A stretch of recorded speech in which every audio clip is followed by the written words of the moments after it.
Itong si Congresswoman Kimbo ay umami na rin. O, di ba? Wala na silang choice. Wala na silang choice kung hindi umamin dahil nilaglag na po sila ng Malacanang patungkol ho dito. Sinabi ho ng Malacanang na hindi sila ang dapat sisihin dito at wala kaming pagkakamali dito. Sa madaling salita ho, parang sinabi ng Malacanang, oo, may mali, may blanco, pero hindi kami may kasalanan yan. Dahil yung dumating sa amin, hindi na blanco. Tama naman talaga ang Malacanang doon. Pero bago ho yun, yung BICAM report, may blanco. So ngayon, no choice na ho si Kimbo. Siyempre, siguro, tinuruan na siya nung kanyang among si speaker at sinabing, it's time for you to talk. Don't run to your artista band. Eto, sabihin mo. So, ang sinabi naman niya, okay na yan. Alam na namin yan. Technical, technical staff na lang namin ang balang mag-fill up dyan. Eto ang problema, mga kababayan. Sumagot si Kimbo nang hindi nag-aaral. Di ba? Sumagot si Kimbo ng walang kaalam-alam. Yan tuloy, nasabon siya ng mga veteranong senador na tulad ni Senator Tito Soto at ni dating Senator Lacson na bawal po yun. Hindi pwede iba ang maglagay dyan. Even if kahit alam nyo na kung ilalagay dyan, ituturo nyo, hindi pwede yun. Dapat to kayo mismo. Dapat yung mismong komite, 'di ba, ang mag-aayos niya. Kaya nga kayo may BICAM eh. Tapos biglang kung ano ilalagay nyo dyan, pambihira naman kayo. Eto na nga, at dahil po dyan, eto na, si Attorney Vic at saka si Ungab ay nagdemanda sa Supreme Court. Pero wag ka, meron akong nalaman. Kaganina lang. Wag ka, may nalaman ako. Press na press mula sa bakery. May nalaman ako. Mamaya ako sasabihin sa inyo sa bandang gitna, bandang ending. Hindi ko alam, hindi ko maano, basta panoorin nyo hanggang buo tong video para maintindihan ninyo talaga. Ilalabas ko bigla, isisingit ko yung nalaman ko na yan. Di ba? Pero pakinggan muna natin si Ungab. In-interview po kasi siya, walang iba o hindi ang ating kasamahan, ang ating partner na si Boss Dada. Di ba si Boss Dada, pumunta pa sa Davao para interviewin si Congressman Ungab ng personal. Sabi ko sa kanya, punta ka doon! Laki-laki mong tao! Tulog ka ng tulog! Biro lang. Pinapunta ko si Ungab doon. Pinapunta ko si Boss Dada doon. Ayun, pumunta ka agad sa Colasas. Kasi favorite namin yung Colasas na yan eh. Diyan sa Davao, favorite namin. Pagdating doon, inuna muna ang pagkain bagong interview. At tapos, pumunta na ngayon siya para interviewin si Ungab. Masipag naman pala ito si Dada. Ito ha. Pera muna ng interview mo. Pasensya na ha. Magandang gabi po, Congressman Ungab. Boses pa lang ni Boss Dada, pang romansa na, di ba? Gago! Maraming salamat po una sa lahat sa mga exposés ninyo at talaga namang malaki ang naitutulong nito sa ating bayan ngayon. Tanyo, nag-walkout yung pusa. Bakit? Natakot sa boses ni Boss Dada. Sabi, ang laki-laki mo pero yung boses mo napakalambing. Di bagay sa'yo. Gago! Talay. Alam niyo naman po, noong una po kayong nagsalita kasama po ni PRD ay nag-react po ang Malacanang. At sinabi po ng Malacanang na kayo daw po ay nagsisinungaling, attorney. So, ano po ang masasabi ninyo doon na ngayon lumalabas na sa mga interviews ng mga congressman na iba-iba po yung kanilang panig, pero just recently po si Congressman Kimbo ay umamin na po sa wakas patungkol po diyan sa mga blankong items sa BICAM. Good evening. Actually, let's first address yung comments ni E.S.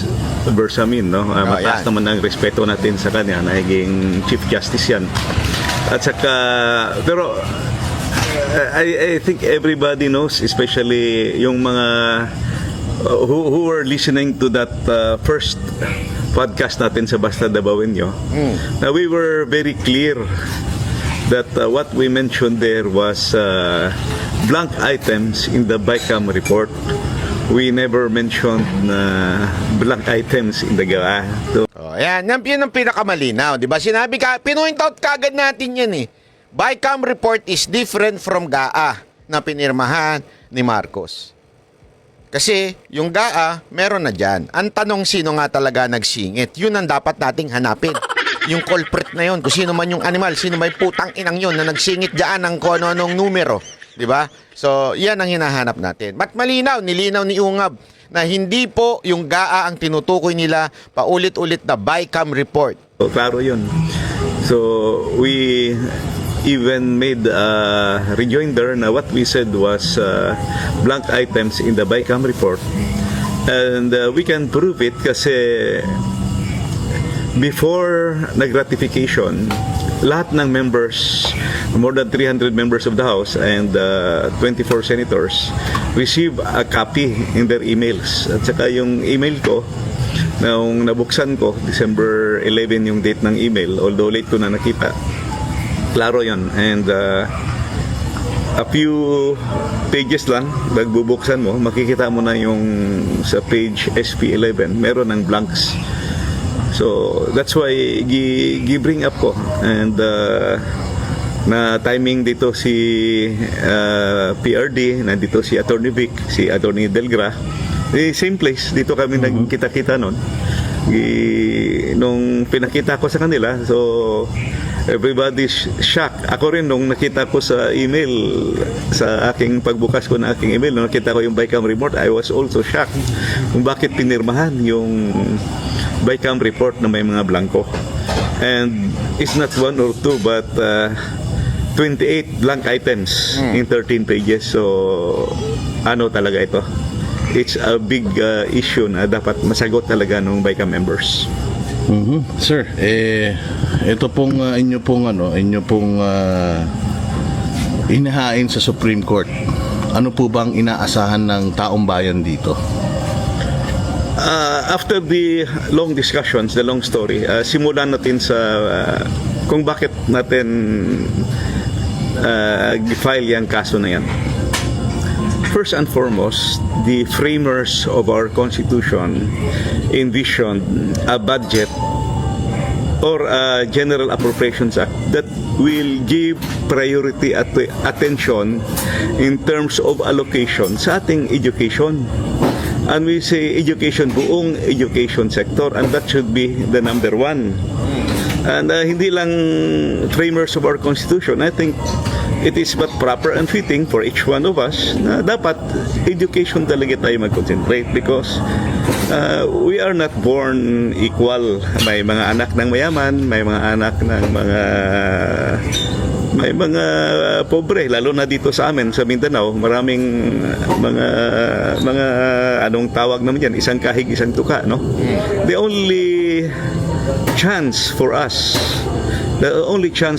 to Grabe may background music pa. Next time dada papatay mo yung background music. to get an equalizer is through education. Wala nang iba So mag-aral na mabuti, tapos through education, you might be able to learn how to improve our lives, improve our economic status. So it is only through education na pwede maging equalizer. And aside from that, on the Alam mo, sabi nga ni Congressman Ungab, kung bakit ba dinala yan sa Supreme Court. Kasi napaka-importante po Isa sa talagang napaka-importante ang edukasyon. At alam natin po na nasa ating konstitusyon yan, dapat ang prioridad ay ang edukasyon. Di ba nakita naman po natin anong ginawa nilang pantatarantado sa ating mga Pilipino. Kunwari edukasyon, pero kung ano-anong inilagay doon na edukasyon sa militar, kung edukasyon kung saan-saan, di ba, sa kapulisan, doon isinama. Hindi ho yun Ang dapat po talagang edukasyon, di ba, sa importante lalong-lalo na sa sa pag-aaral sa ating mga kabataan. Importante, alam nyo ito mga kababayan, never aasenso ang bayan natin kung ginagawa nilang tanga ang mga Pilipino. Bakit kanyo? Dikit-dikit yan pag ikaw wala kang edukasyon at hindi ka tinuruan mag-isip o di kaya hayaan maging mangmang hanggang lumaki ng lumaki, ang mangyayari sa bayan natin, boboto ng maling public official o maling kandidato. Bakit kanyo? Tanungin mo mga Pilipino ngayon. Ito lang simpleng-simple lang. Tanungin mo mga Pilipino ngayon, bakit mo iboboto ito? Kasi artista ito. Di ba? Mga ganyan. Sikat ito. Di ba? Mga ganyan kasi kumanta ito. Kasi kilala namin ito. Yung iba, di namin kilala yan. Wala, sino ba yan?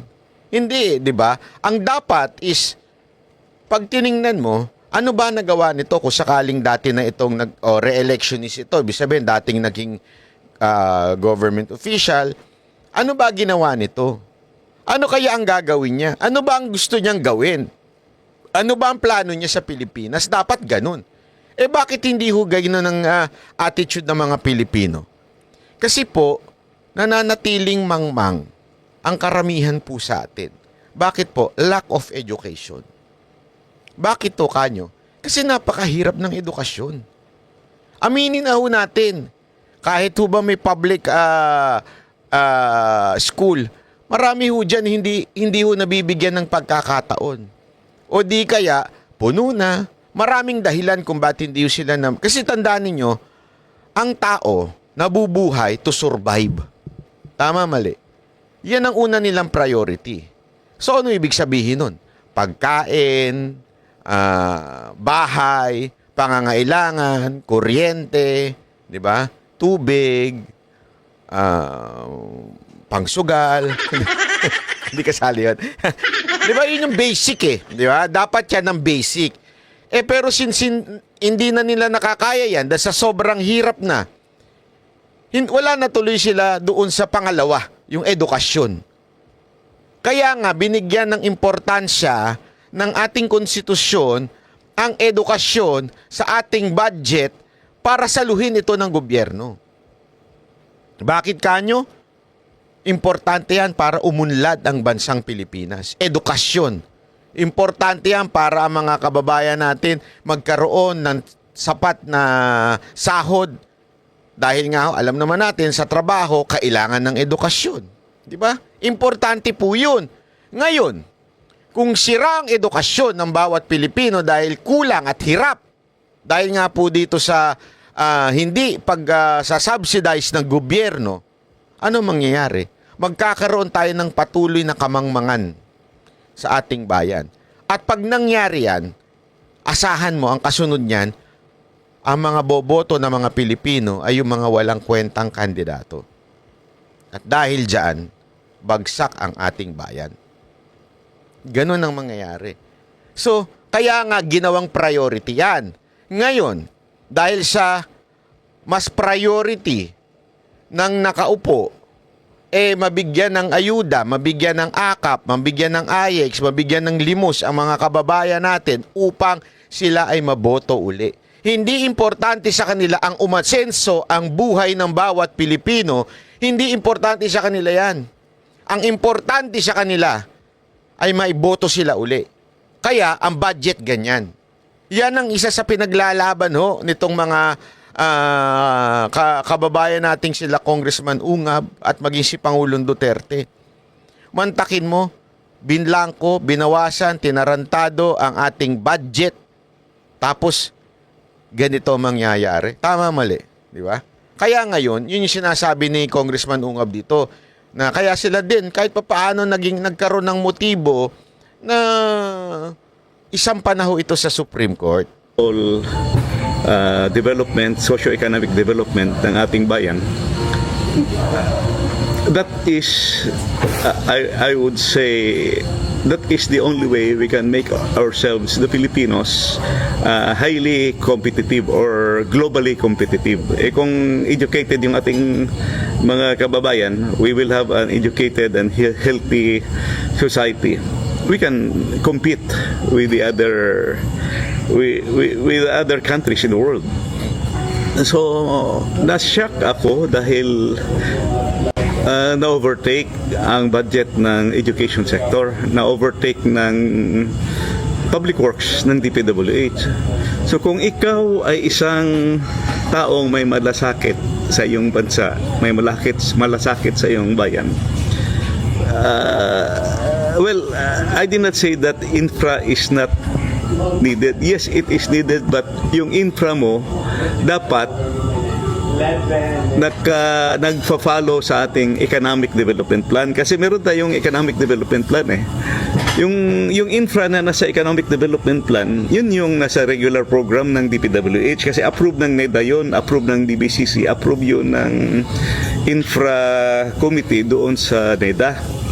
Yung mga insertions, katulad nung nangyari sa budget, 288 billion insertions of infrastructure, at nilampasan yung education sector, that is not anymore in accordance with economic development plan. Ang nangyari niyan, that is already a kind of yung gusto ng miyembro nung BICAM panel na nagsingit, pet projects nila. Nung araw, ang tawag niyan, pork barrel. Pet projects, siningit ng infra. Ang problema, nakalimutan nila na naglampas na sila at na-overtake nila yung education sector. And it's very clear in our constitution na number one priority, which we all must agree. Kung ikaw ay isang congressman o senador, bear that in mind. Number one, huwag kang maglampas sa nakasaad sa ating saligang batas. The Constitution says give priority to education.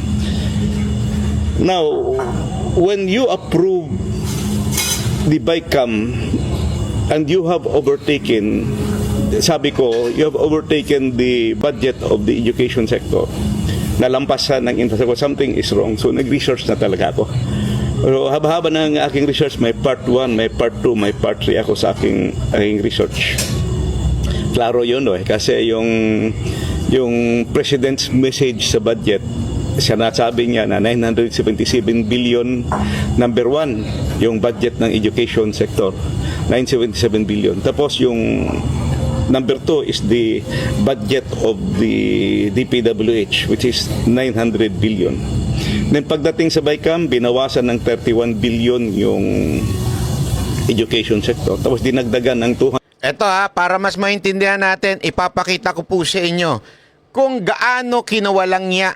At sabi nga ni Ungabe, yan ang dahilan kung bakit siya pinag-aralan niya, ni-research niya ho ito. Pakita natin, ito po yun. Ito po ang nangyari doon sa budget. 1.1 trillion. Mula doon, tinaas niyan ay 288 billion. Ayan po. Sa DPWH. Bakit kanyo? Naku po. Alam naman po natin. Nasa karsada ang korupsyon. Naandyan sa flood control project. Ano yan? Yung flood control na pinagmamalaki nila na hanggang ngayon bumabaha pa rin. Umatsing lang ang langit, bumabaha pa rin. Dinagdagan ho nila yan ng 288 billion. So ang total, 1.1 trillion. Imagine niyo to trillion. Hindi po ito million, hindi po ito billion, trillion. Ganito katarantado etong mga to. Trillion po, mga kababayan, ang budget sa DPWH. Ano yan? Rock netting, flood control project, tulay, kahit wala namang sapa, o ilog, di ba? Anong tulay yan? Tulay ba yan sa dagat? Ganyang kamahal? Ano yan? Wala na nga yung mga build eh. Supposedly, kinancel na yung mga iba doon. Talagang kahit nga meron nga nagkwento sa akin. Alam niyo yung nilalagay na kulay, yung parang ganon, nilalagay na mga ganyan-ganyan sa gilid. Although hindi ganito itsura nun. Square yun, square. Parang ginaganito, nilalagyan nila yung gilid pag, ayan, pagpakurba. Yan, pagpakurba, para may mga harang yan eh. Yan ang purpose niyan, para hindi tumilapon kung sakasakali may aksidente. Ang laki ng kita dyan. Diniscuss yan. Milyon po kada ganito, kinikita nila sa isang karsadang ganun ha. Milyon ang kinikita ng mga animal na nagnanakaw dyan. As makakakita ka daw sa mga lugar na straight line na may ganun. Na wala namang purpose. Ang purpose talaga nun, kanto yun eh. Tapos may ano yun eh, may reflection yan. Yung parang may kulay yan na para pag ano, makikita mo. Ganun. Milyon daw ang kinikita dyan. Saan yan? DPWH. Kaya nga, ako, sa totoo lang, yung 1.1 trillion na yan, hindi naman po DPWH mapupunta yan. Budget yan ng mga mambabatas natin. Bakit? Sila lang naman din ang mga kontraktor. O, di kaya kamag-anak nila, asawa nila, kabit nila. Ganyan yan. Tapos ano nangyari? O, DSWD, o, bumaba. Pero kung bumaba man yan, hindi dumaba sa akap yan ha. Sa 4-piece po bumaba yan, yung mga hindi butante. Kasi yung 4-piece, yun yung sa mga talagang, sabi nga nila, yung sa mga sagad ng kahirapan. Mga hindi butante yun. Kaya binawasan yan, tapos inilipat dun sa akap. Ano yung akap? Ito po yung parang tumutulong doon sa may mga kapos ang kita. Kaya nga akap yan eh. So, doon nila inilagay. Binawasan nila, pero nilagay naman nila sa akap. PhilHealth, 0 from 74 billion. Grabe. CHED, 26.9 ang binawas. Di ba? Ang DOH, naku po, 25.7 billion ang binawas. Ang pinakamalaking tinaas, ang pinakakurap na ahensya ng gobyerno. Hut-hutan ng mga mambabatas natin. Di ba? Mga tarantado talaga eh. Di ba? Papakita ko ba sa inyo? Eto. Banat Bay, kanino ba napunta yan? Sino ba Sino ba ang pinakamalaki ang talagang kumita? Ito hinalimbawa lang natin ito ha. Sino ang pinaka-umangat ang budget? Pakita natin. Yan. Tingni. Panbihira. Tingnan mo. DepEd, bumaba ng 11 billion. DOTR, bumaba ng 16 billion. DOLE, bumaba ng 18 billion. Department of Agriculture, akala ko ba ang priority, food security? Naghihirap ng bawat Pilipino sa pagkain, sa pagpibili. Hindi pa natin susuportahan yung mga farmers natin. Okay. Para mag-import nga naman. Pag nag-import, may kikita. Di ba? Di ba? Gago! Ano mga tumaas? Office of the President.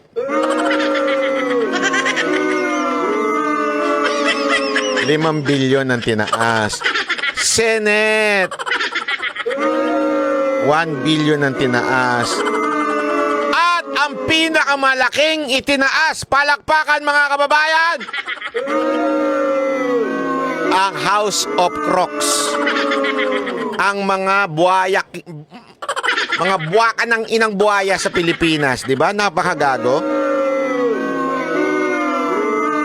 Naging dinagdagan ng 17.3 billion, di ba? May kita na nga sila sa DPWH. May kita pa sila dito. Grabe. Barbers, hindi ito fake news ha. News 5 ang ano nito, ang nagbalita nito. Atin lamang po itong nire-reactionan. Hindi po ito fake news, Barbers ha. Baka fake news na naman ang sabihin mo dyan. Diba? Diyan pa lang mga kababayan eh. Dito pa nga lang nakakatarantado na eh. Diyan pa lang nakakatarantado na 1 trillion na ngayon ang budget ng DPWH na alam natin pinakakurap na ahensya ng gobyerno.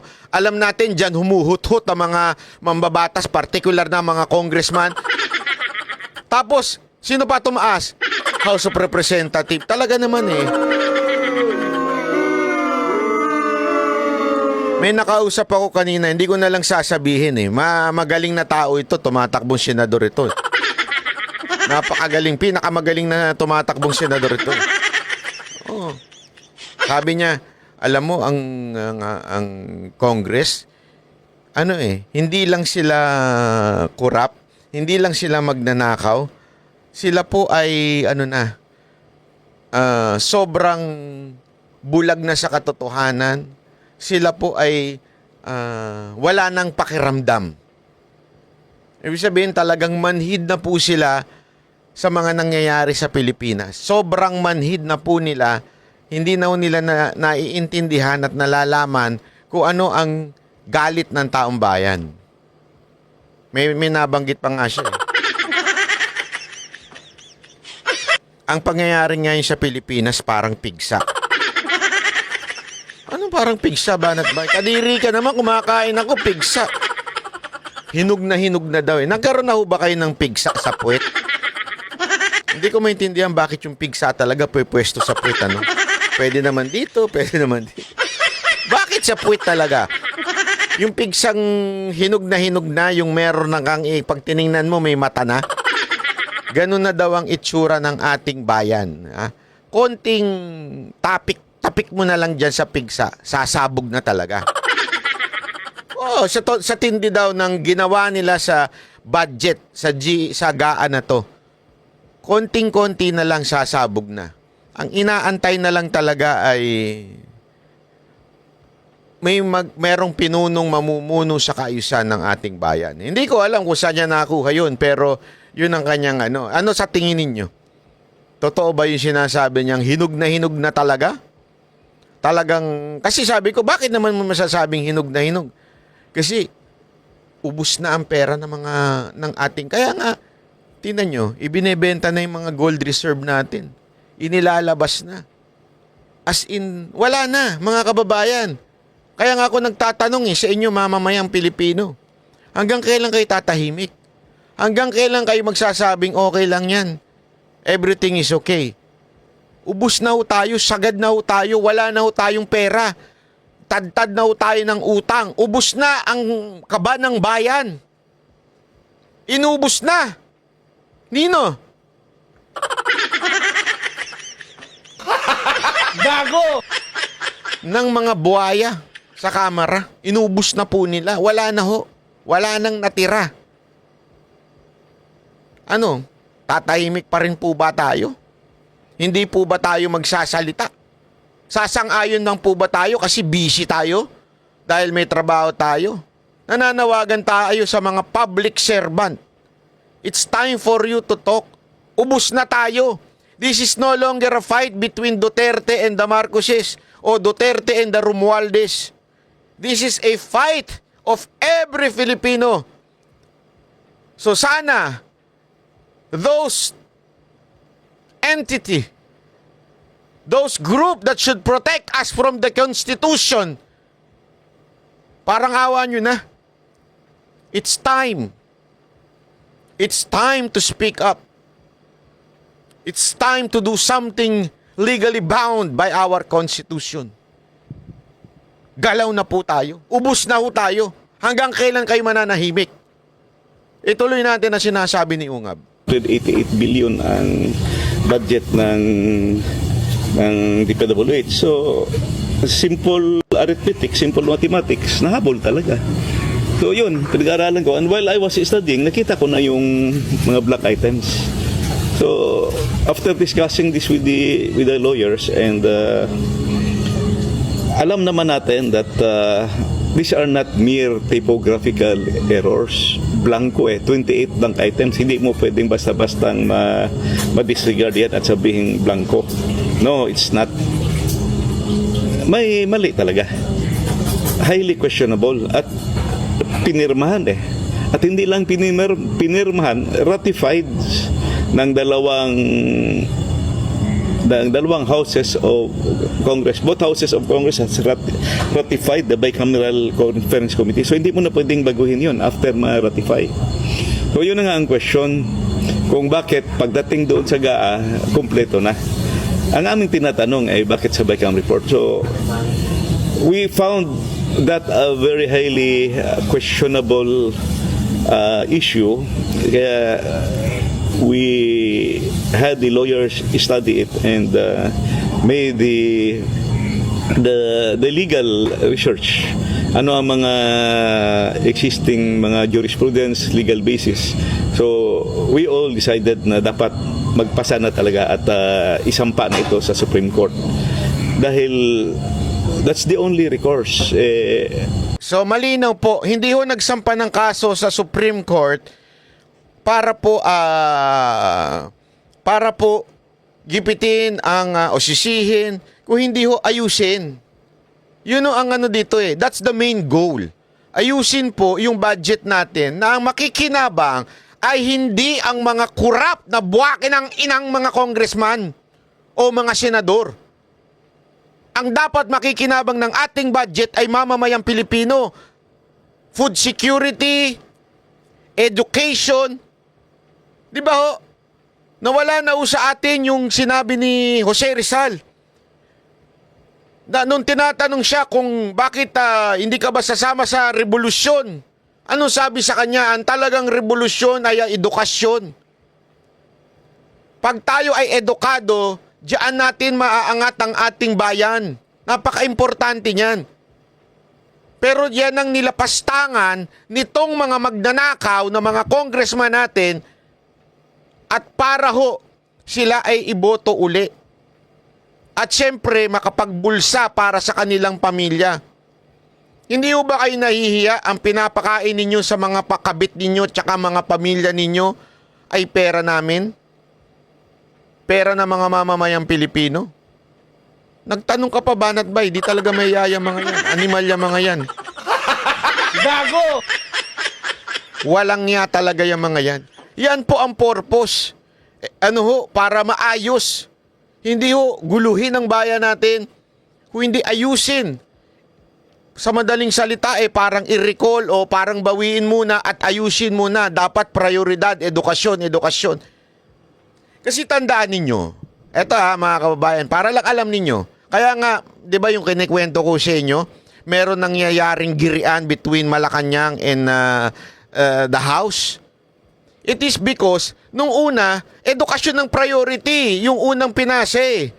Yung inayos ng Malacanang at DBM, edukasyon eh. Along the way, nung nagde-deliberate na, dyan na, minulestya, ginahasa, ginangbang ng mga congressman natin yung budget. At inilipat lahat sa akap. Gago! Hindi ko alam kung kayo ay sadyang mga sweet lang at akap kayo ng akap. Gago!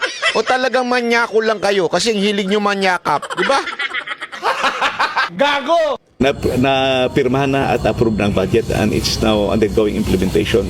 So the only way na ma-correct ito is to go to the Supreme Court and request the Supreme Court to declare it invalid and unconstitutional. So that's the real reason. Yan ang pinaka-reason. At isa pang maganda dito, ganyan kaseryoso itong mga to, si Unga ba tsaka si Atty. Vic at tsaka si Pangulong Duterte. Mamaya yung kay Pangulong Duterte, may sasabihin ako sa inyo. Surprise attack yan. Kung bakit kami nag-file.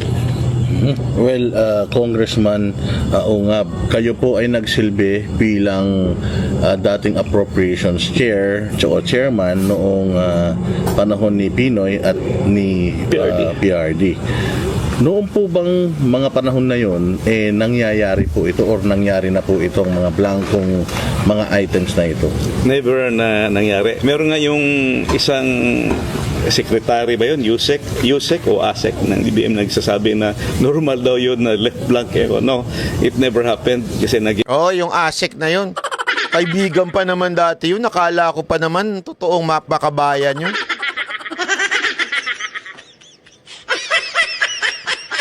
Pinuri-puri pa ng mga DDS vloggers. Kaya ako talaga sabi ko sa inyo, hindi na lahat ng mga nakakakita nyong kakampi ngayon ay magiging kakampi nyo pa yan in the future. Hindi. Bakit kanyo? Marami dyan mga kakampi dahil meron lamang silang pakinabang. Kung hindi man pakinabang financially, malamang sila po ay naglalaro dahil gusto lang sa posisyon. Ngayon, Nanggaling yan sa ASIC dati sa kay Pangulong Duterte. Ngayon, ASIC, ng pinagtatanggol niya. Hindi, ito, walang biro ito Sabi ko sa inyo, ako po, nung ako po ay, tayo po ay patuloy nagbablog, meron po tayong mga nakilalang mga opisyal. May mga nakilala po tayo. At nung pagpasok ni Marcos, merong mga opisyal ng gobyernong galing kay Duterte na tumuloy kay Marcos. Okay, meron. Yung iba dyan, kinukuha. Mga vlogger, kinukuha. Meron pa ako dyan nakasama Hindi ko na lang sasabihin. Ayoko, tumatakbo senador yung animal ngayon Pinatawag ako. So, sabi ko, libreng kain. Sabi ko, libreng kain. Alam naman ako, mababaw kung kaligayahan ko Oy, may libreng pagkain nito. Ka naman ako, libreng pagkain. Tapos nung nagsasalita na siya, sabi ko, tanginan to, sintu-sinto. Oo. Sabi ko, kasi ako, bukas naman ako Sabi ko naman sa inyo, bukas ako na kung isang kandidato o isang politiko o isang government official ay maayos, kahit anong kulay mo pa, susuportahan kita. Bakit? Kasi nga, you are for the country. You love our kababayan. You love the ordinary Pilipino. Suportahan kita kahit malapit ka pa sa Marcos, walang problema yan sa akin. Nung inimbitahan kami, na-explain niya. Tapos, doon pa lang naamoy ko na. Sabi ko, pukin ang inan to. Ay, sorry naman. Sabi ko, inan to. Tatakbo lang itong senador. Halata ka, Brad. Halata. Pang-artistahan ng galawan mo. Kaya sabi ko, nag-text ako dun sa nag-imbita sa akin. Sabi ko, pasensya na Out ako sa grupo nyo. Hindi ako dyan. Ako para ako sa bayan. Kung maganda naman ang gagawin yan, walang problema. Pero kung kagaguhan ang gagawin yan, asahan mong hindi ako pepreno dyan. Kasi siguro, niyaya ako doon para po hindi po ako bumatikos o whatsoever, di ba? Sandali, nagbibideo ko Wait lang, may tawag ng tawag Di ba sa totoo lang, ako po ay, walang problemang tumulong sa akin kung ikaw naman ay para sa bayan. Pero kung may pangarap ka lang, kaya ka mo gustong tulungan kita, sorry, out ako dyan. Kasi nga po, may mga ganyan Yung, alam mo yun, itong isang ASIC na ito, grabe. Talaga eto na, di ba? Eto na po yung kanyang, inaano po, pinopromote niya. Kahit na alam niyang mali-mali na, ito yung tinutukoy ni Ungab. Chairman ako twice ng appropriation chairman at saka appropriations committee at saka naging vice chairman din ako. It never happened kasi nagbabasan man ako ng BICAM report. At saka china-challenge ko nga siya mag-present ka ng isang bicameral committee conference report na merong blanco. I doubt kung makaproduce kayo. Assuming nakaligtaan, siguro one or two, but when you say nakaligtaan 28 blank items, hindi pwede yan. 28 blank items, 13 pages na may blanco, hindi pwede yan. So, it never happened in the past. And during my time, mas maganda pa ngayon kasi na-remember ko yung produkto ng house na GAB. Gagawa namin ng summary yun at saka yung produkto ng Senate na GAB gagawa ng summary. Ilagay mo side by side, gagawa ka ng matrix.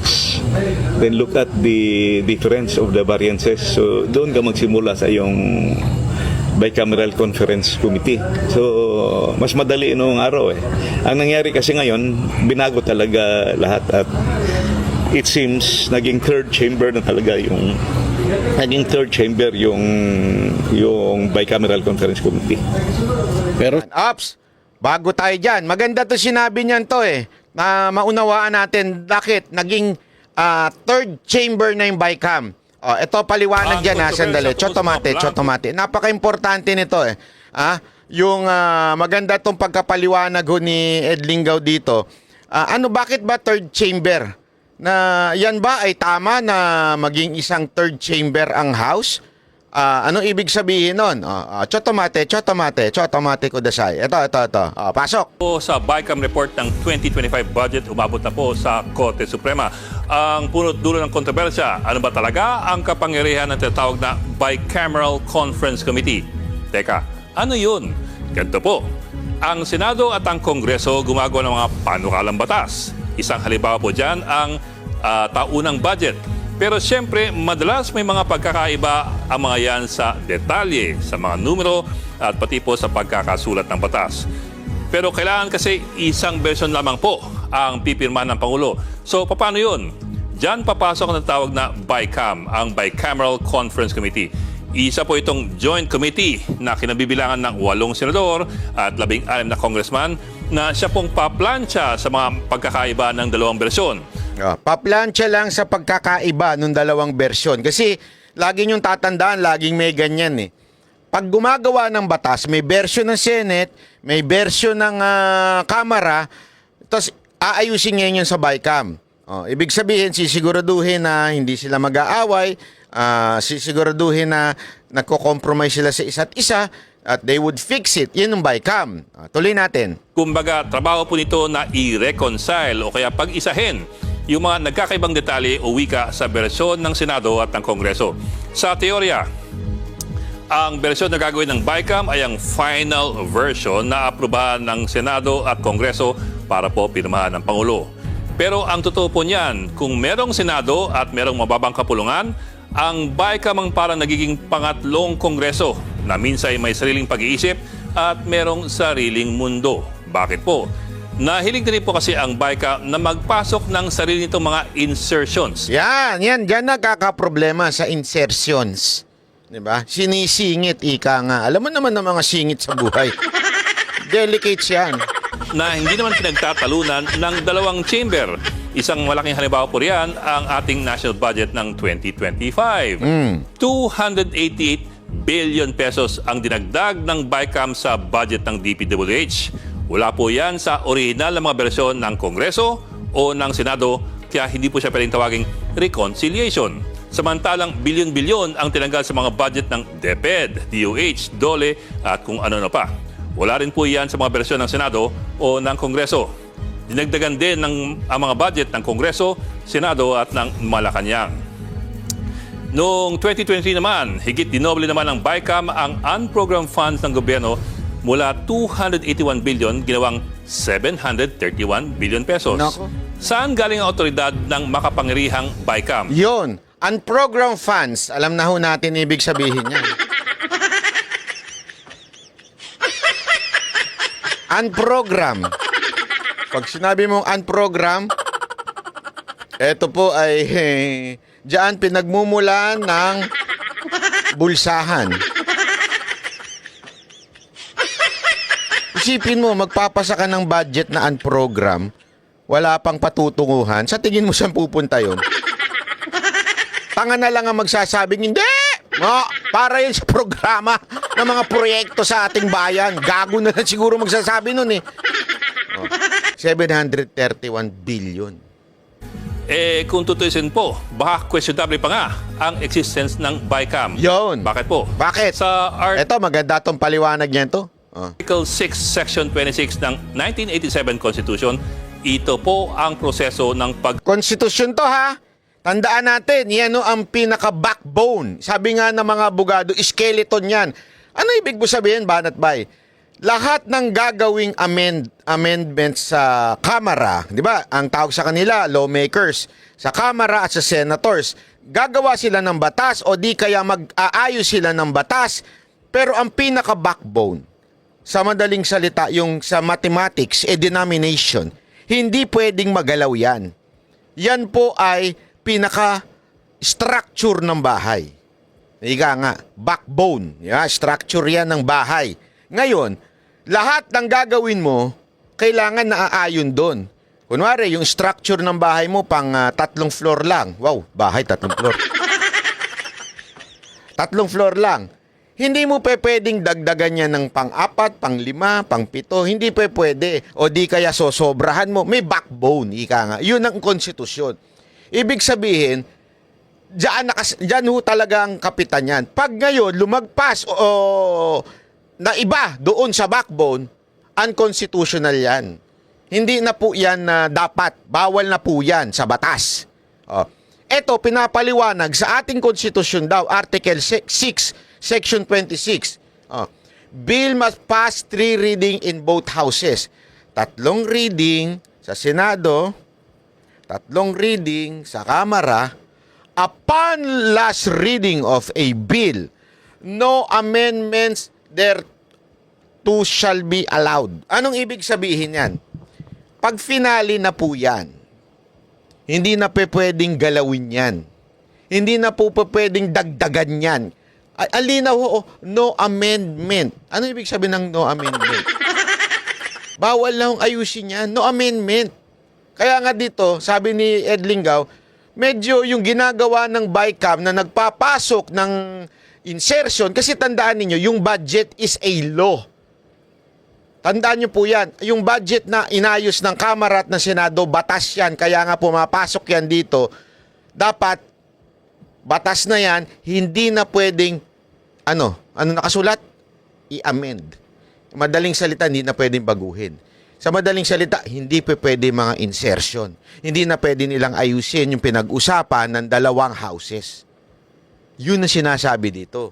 Pero ang BICAM, anak ng animal. Tawa ng batas.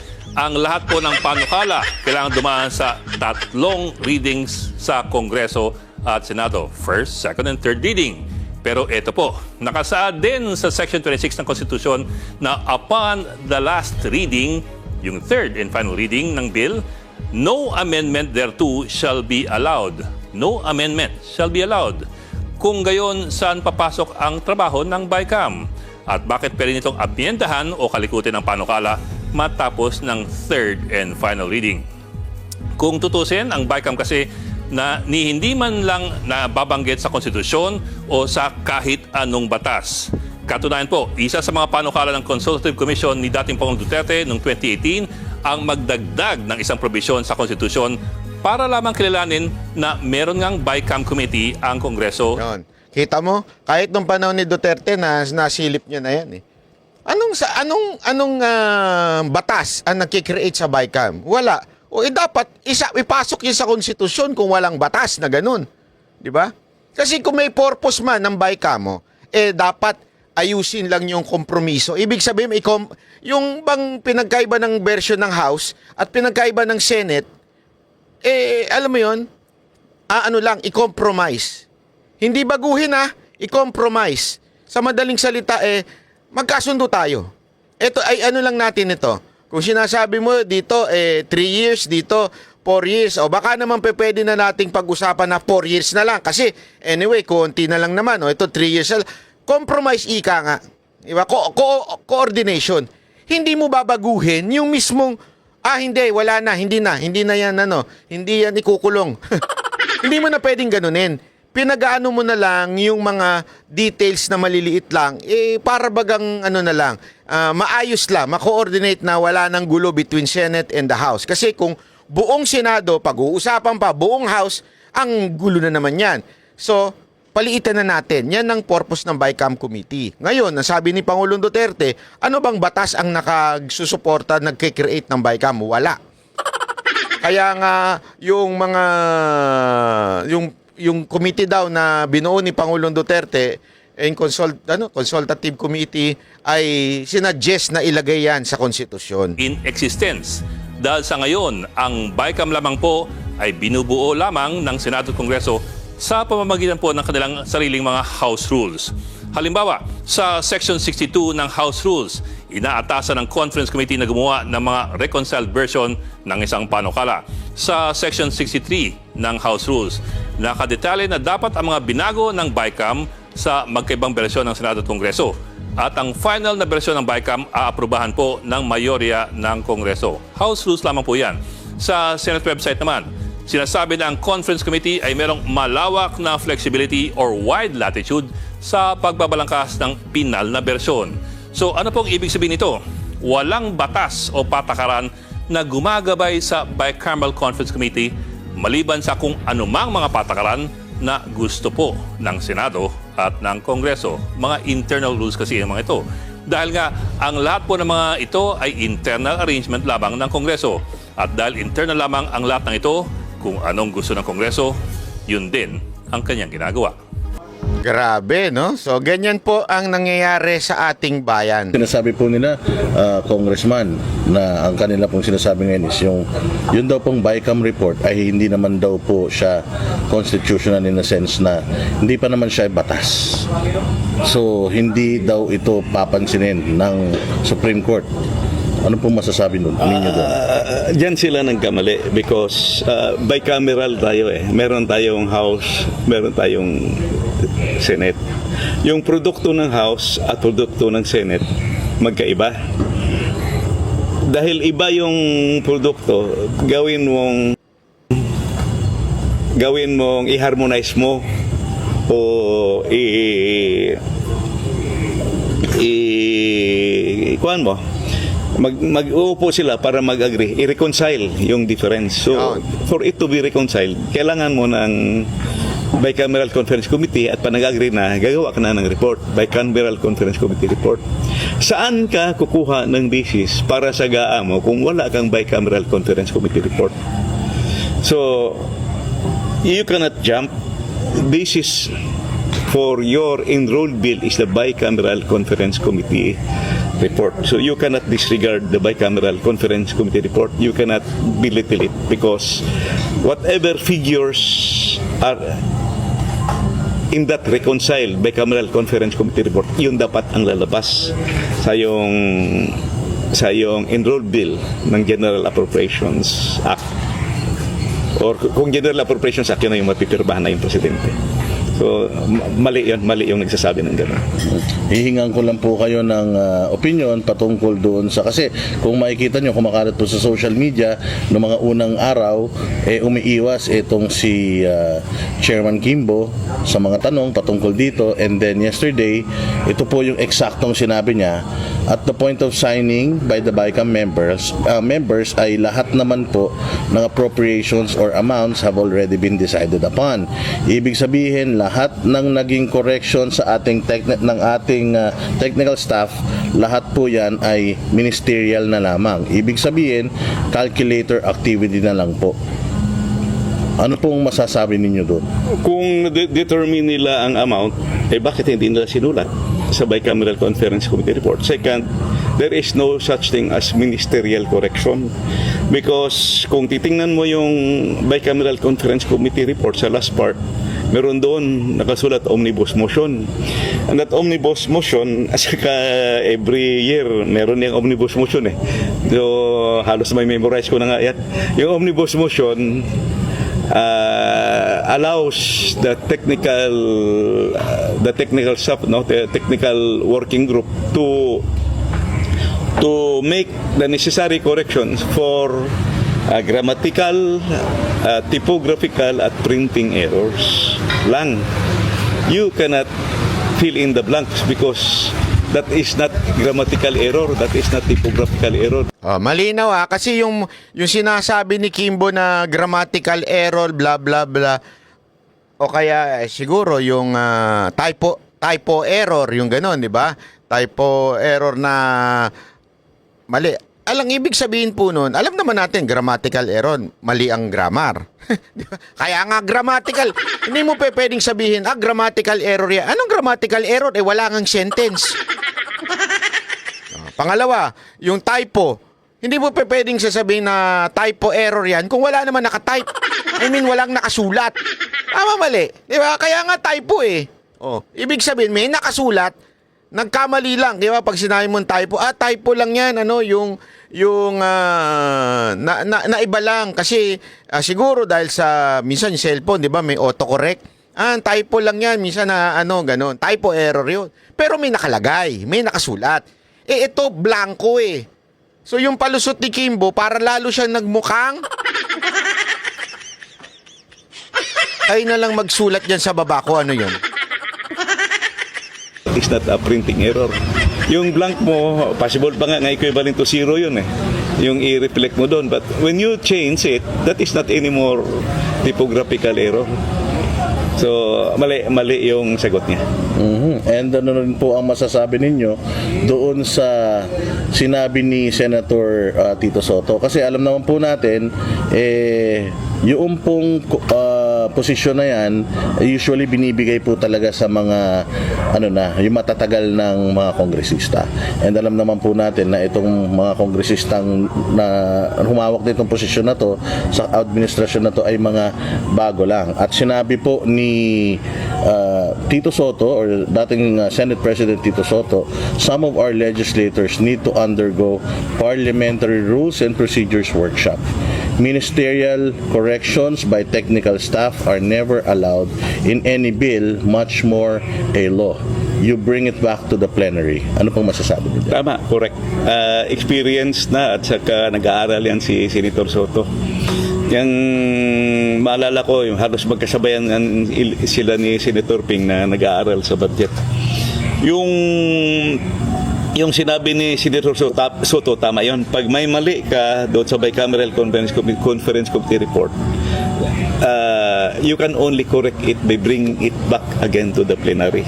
Ito problema, inapprove na nila at pinirmahan na at na-ratify na. Yun. So, you cannot bring it back anymore to the plenary. Kasi Meron pa palang mali. Hindi lang pala sa ibabalik mo sa plenary, hindi na pwede kasi napirmahan na. Final na ng BICAM report. napirmahan na ng presidente. At the budget is already undergoing implementation. So, tama yun. Nung araw, bago ka maging chairman, dapat vice chairman ka, working vice chairman ka talaga matagal. So, at saka may... Kasi yan yung problema talaga ngayon mga kababayan. Yung mga nilagay dyan, parang mga bagong, okay lang naman kung bago ilalagay mo dyan, di ba? Mga bagong congressman o kaya kasi hindi lang naman sa pagiging congressman yung mismong humawak ka ng pera, napaka-importante niyan, di ba? You will never put someone na doon sa hahawak ng pera, yung katiwala mo, sa madaling salita, sa kumpanya, may mga vice president for finance. Hindi mo ilalagay dyan yung alam mong bagong salta lang, o walang alam sa pera, di ba? O magnanakaw. O hindi ka maglalagay dyan. Tama, mali. Di ba? Wala ko sinasabing may magnanakaw na nilagay. Sinasabi lang po natin, hindi ka pwedeng maglagay ng kung sino-sino dyan. Dapat ang ilagay mo dyan talagang may alam. Pambihira. Ang nilagay mo, pasyonista na palingke.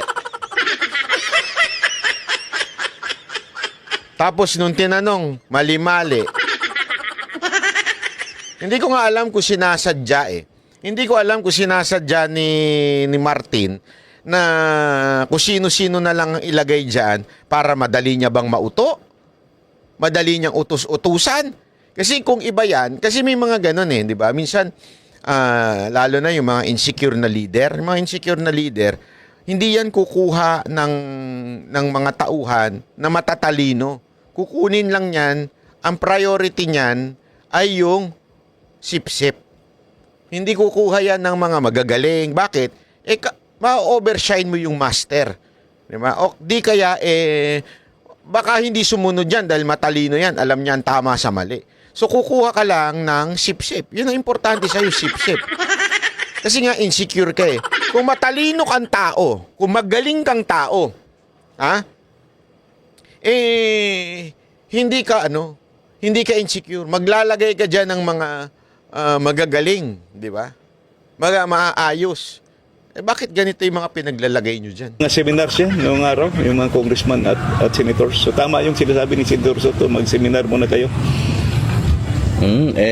Tama, sabi ni Soto, mag-seminar daw muna kayo. Tama naman Oo, tunay yan. Ito pong sagot ng Malacanang, sila po yung kauna-una sumagot doon sa inyo pong inilabas ni Pangulong Duterte nung kayo po ay nag-podcast. Ano po kaya sa tingin ninyo, bakit sila nag-react ng mali doon sa maganda naman sanang adhikain ninyo? And isa pang tanong is, do you think na morally dapat ang Malacanang nangihingi or humihingi ng paliwanag dito sa mga issues na ito? Actually, in any agency, lalo na yung executive department, you have a lot of technical consultants, at saka ang dami mong kabinete dyan, may economic team ka. So the economic team, particularly the DBM, should have briefed, dapat i-briefing yung president at saka executive secretary na ito yung issue, kasi mali talaga yung statement because what we were referring to clearly and unequivocally, yung sinabi namin blank items in the BICAM report. We never mentioned about GAA. So kaya lumaki tuloy yung issue kasi mali yung sagot. And Sila pa nagpalaki talaga. Totoo. Hindi, isipin mo kung hindi sana nag-react ang Malacanang. Kasi talagang tiningnan nila. Oh.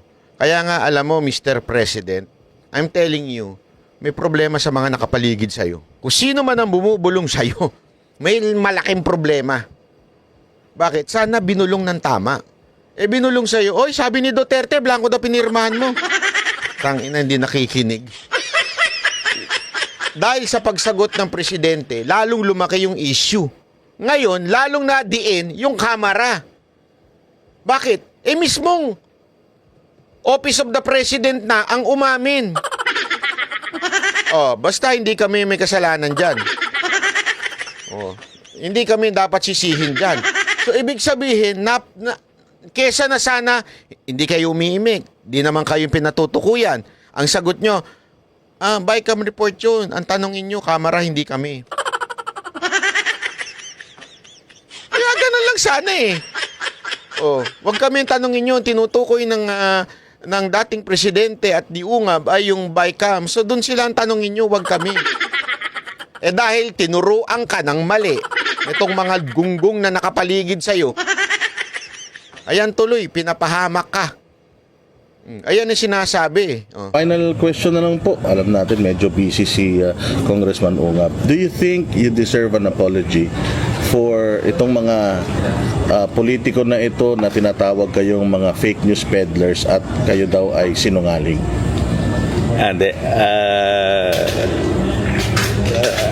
Actually, alam naman nila yun from the start. Alam nila yun. Nagsasabi ng sinungaling. Alam nila yun. Hindi naman bobo mga yan. Alam nila. Some of them are really nahiya lang talaga sila magsabi na nagkamali sila. At dalawa lang nagkamali or tanga sila. Okay, final message na naman po kung sa mga Pilipino ngayon na talagang nakaabang dito sa issues na ito, kasi alam naman natin ang dami nilang mga pinapuputok ngayon ng mga problema para maging smokescreen. Ano po ang inyong masasabi sa mga Pilipino? Sa aking mga kababayan, there are two basic items for, according to the late Singaporean Prime Minister Lee Kuan Yew, key to development, education, and good governance. Yung education natin pinabayaan dito sa budget. Education should be number one. Wag nating pabayaan ang edukasyon because that is the future of our country. That's the equalizer between the rich of the poor, between poverty and wealth. That will also help us become globally competitive. Two, good governance. Agree. Without good governance, never dream, never of hope na tayo ay makaabot pa ng, I would say, highly developed country or developed country. Why? Because looking back after the World War II, we were number 2 to Japan. We almost have in the same rank. We were in the lower grade of Japan, lower rank of Japan. Years that followed, patras tayo ng matras. Nahabol na nga tayo ng